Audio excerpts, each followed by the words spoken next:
अस्सलाम वालेकुम प्यारे दोस्तों। देसी महीनों की तमाम तारीखें जानने वाले हैं 2024 में। तो लिहाजा प्यारे दोस्तों ये जो है मांग के बाद फग्गन की तारीख और शबान और मौज़म की तारीख। तो लिहाजा सबसे पहले हम ये देखते हैं कि आज जो है बरोज़ मंगल है और 5 मार्च 2024 का जो है ये साल चल रहा है।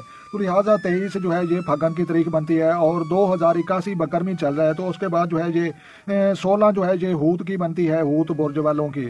और इनका जो है 1900 जो है ये 46 शमसी साल चल रहा है। तो लिहाजा उसके बाद जो है मजीद देखते हैं कि बुर्ज जद्दी जो है 2 बज कर जो है ये 15 मिनट पर ये जो है जद्दी में चला जाएगा। और उसके बाद जो है मजीद हम आगे देखते हैं कि ये जो है 2 बजकर 15 मिनट अलजिबा ये पीरों के लिए ये चीज़ें होती हैं। तो लिहाजा ये जो है ये 23 जो है शबान और मौज़म की तारीख बनती है। तो लिहाजा प्यारे दोस्तों ये जो है आगे रमज़ान शरीफ वो भी जो है आने वाला है। तो लिहाजा रमज़ान शरीफ जो है बरोज़ मंगल 12 मार्च 2024 को जो है इंशाल्लाह जो है ये रोज़ा होगा इंशाल्लाह।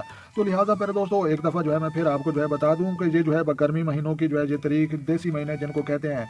तो लिहाजा आज जो है फग्गन की तारीख ये जो है 23 बनती है। तो लिहाजा बरोज़ मंगल 5 मार्च 23 फग्गन 16 हूत और जो है ये 23 जो है ये शबानुल मुअज़्ज़म की जो है ये तारीख बनती है। तो लिहाजा फिर दोस्तों वीडियो अच्छी लगे तो आपने लाइक करनी है और अपना और अपने दोस्तों का भी ढेर सारा ख्याल रखें और जो है अपनी कीमती राय जो है कमेंट सेक्शन में देना मत भूलें। तो लिहाजा मिलते हैं किसी शानदार नेक्स्ट वीडियो में, तब तक जो है देखने और सुनने वालों को हमारी तरफ से अस्सलाम वालेकुम व रहमतुल्लाहि व बरकातहू।